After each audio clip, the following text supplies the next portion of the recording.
Welcome to our channel, ladies and gentlemen. Kenya has walked a very long path in terms of electoral reforms, especially after the 2007-2008 post-election violence when there were very many displaced Kenyans, IDPs, and of course very many people lost their lives. The South African judge, Kregler, gave Kenyans certain reforms that we had to undertake as a matter of urgency. Kenyans didn't see the need to do that very imperatively. And 10 years later, Judge Maraga nullified an election that was pitting the late Raila Amolo Odinga and Ruto government.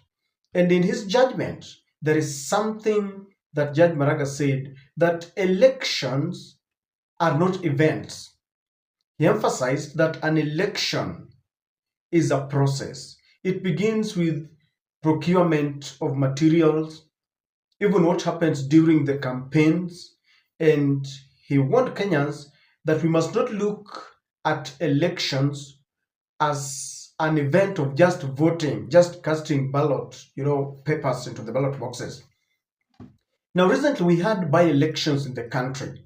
And many will tell you, if you study the politics in the country, that these by-elections were also a supremacy battle and a litmus test to the government and the opposition. To the opposition, it was not just a matter of showing William Ruto that they are not a pushover, but they were also looking at the tactics that William Ruto was going to use to try and win those elections, because that will help them prepare for 2027. And sure enough, William Ruto never failed, because there were reports of violence, bribery, intimidation, and the opposition eyes have been opened. And they are saying that William Ruto has laid a very strong foundation for rigging in 2027. I want you to listen to Mutula Kilonzo Jr. explaining this, and you will realize that Kenyans have a problem that I've always said is ignoring the red alerts. We discuss and move on as if it is business as usual. Kindly take a look at this. The politics we witnessed in the by-election, the politics we saw in the by-election, should be condemned with all the voices.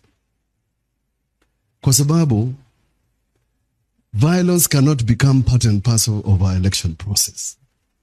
The minister in charge of internal security cannot be the one to announce about who lives, who doesn't live a polling station. Hiyo ni kazi ya mtu ambaye anaitwa chairman wa Electoral Commission.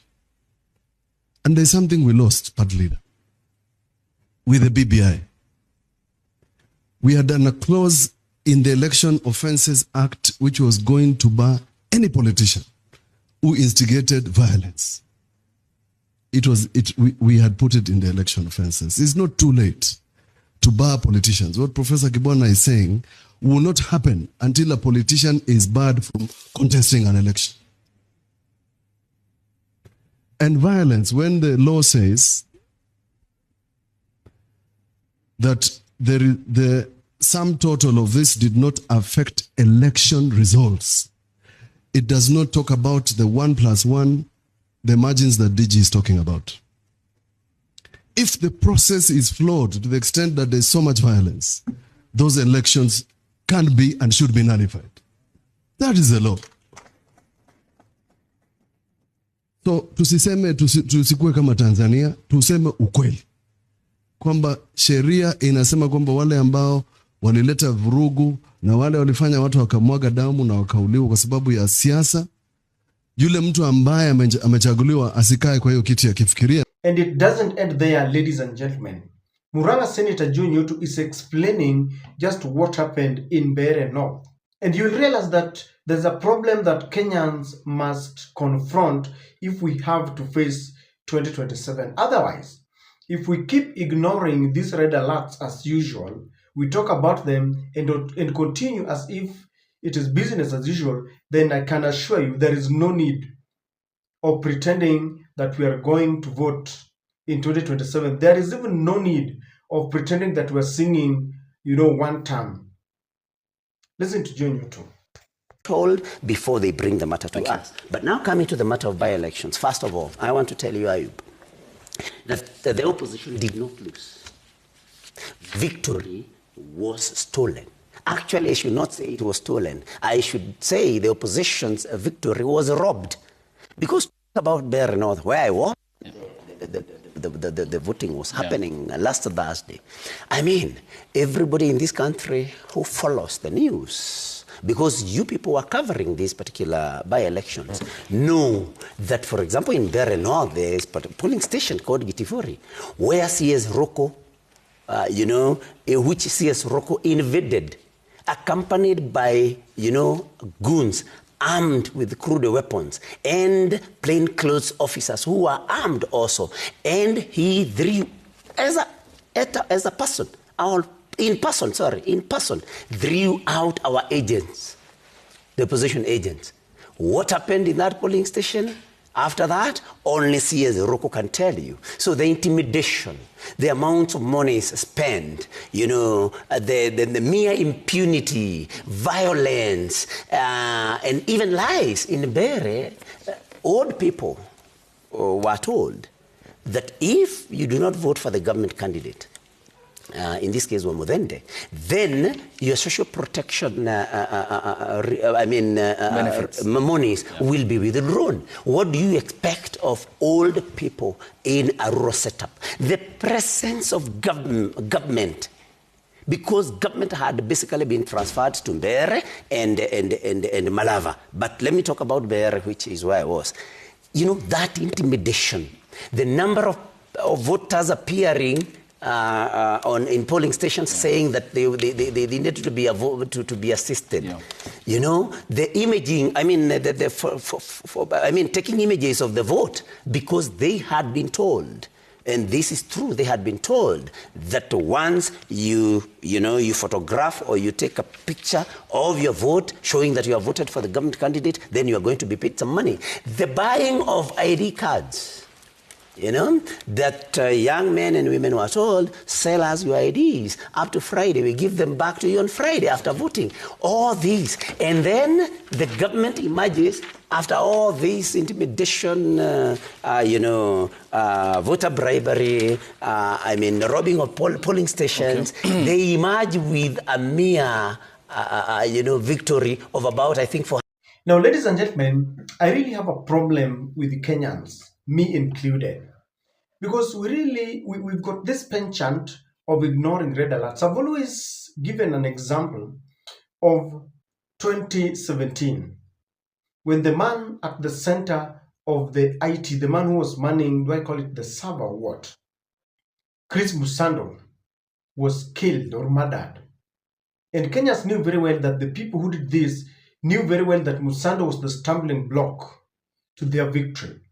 People talked about it, and we approached that election expecting some kind of miracles to happen to win that election. It didn't happen.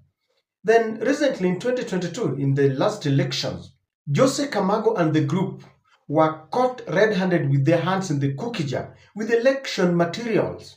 And the Kenyans knew very well that someone was preparing to rig elections. What did we do? We talked about it and we continued as if it was business as usual. And then we were now crying, going back to the courts, and we were being told that was hot air, wild goose chase. The same thing is happening here, ladies and gentlemen. I have heard the opposition crying. I've listened to Matiang'i, I've listened to Rigathi Gachagua. They're even alleging that President William Ruto has allowed foreigners to own Kenyan IDs in readiness for 2027. After talking about this, people continue as if it is business as usual. As a matter of fact, the opposition knew very well that the by-elections were not going to be free and fair. They talked about it. We continued saying Ruto one term, and then Ruto went ahead. You saw the police. They are now saying that Murkomen was at the center of all that happened. What are we doing? People have talked about it, but have we learned from it? Do we have a remedy for it? Because as we approach 2027, Of course, leaders are saying that we need to condemn this, but is it just enough that leaders condemn what happened? Because it is now crystal clear that the elections were not free and fair. As we carry this, it is an experience that we've now had for more than 10 years now. What are we doing ahead of 2027? Because this, I must tell you, we can't continue singing "Oh Ruto" one term if these reforms are not going to be adhered to. The security, bribery, intimidation. I mean, they are even alleging that IDs were bought. You're given some money. They are taking advantage of the poverty level of our nation. You know, ladies and gentlemen, if we are seeking for change, then that change must begin with you and I. If it is true that people are taking money, if it is true that people exchange their IDs, identification cards, with some tokens of money, then it is very sad. We cannot be held. Because when the government comes with money, you've got two choices. You can take that money and still vote with your conscience, or refuse to take that money. But when it comes to the extent of even selling your IDs and passports, then who do you blame?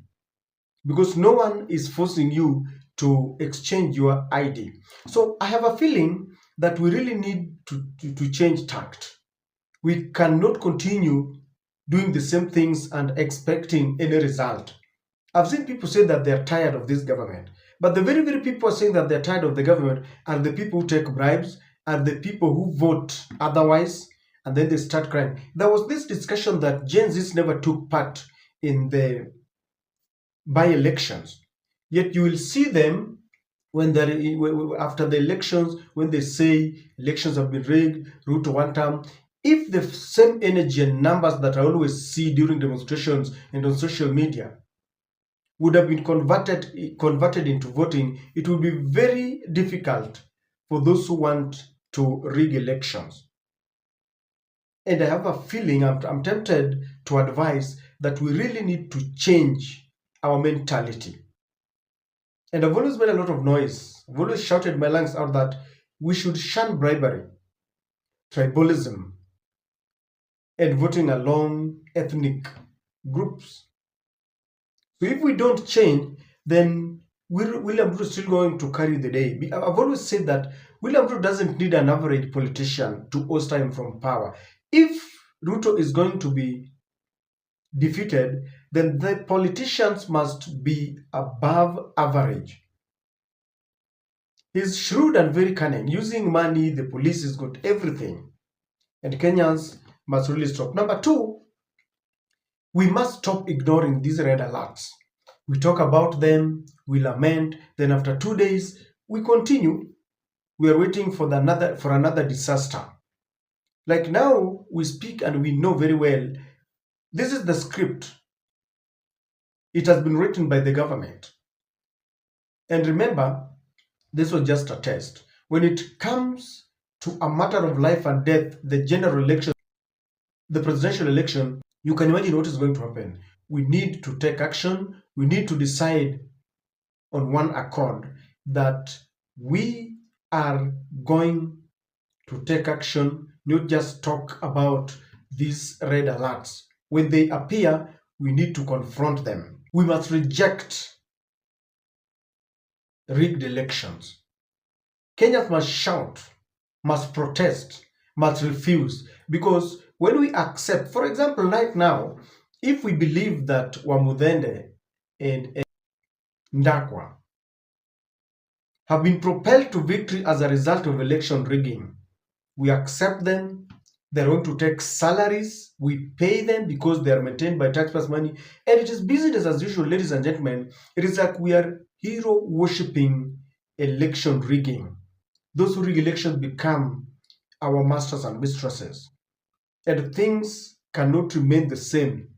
And we expect changes. We must reject. We must come out and say no to election thievery if we really want change in this country. And I think that is what Mutula Kilonzo is talking about. We must unite against election malpractices. And number 3, even those who want to rig elections must calculate well. If people come out in their large numbers, the youths, the old, women and men, if they can come out the way people came out in 2002 when they wanted to get rid and uproot the Nyayo regime, then it might not be very easy to rig. People rig when you also sit back, complain, when you have swallowed this bait that you know the government cannot be defeated, because that is what is now going on. If people come out in their large numbers, then I can assure you, it is not very easy to rig elections. And I'm basing my argument on the fact that the opposition is now saying that they are so much convinced and persuaded that though the UDA candidates never won. We saw videos of vandalism, vehicles being torched.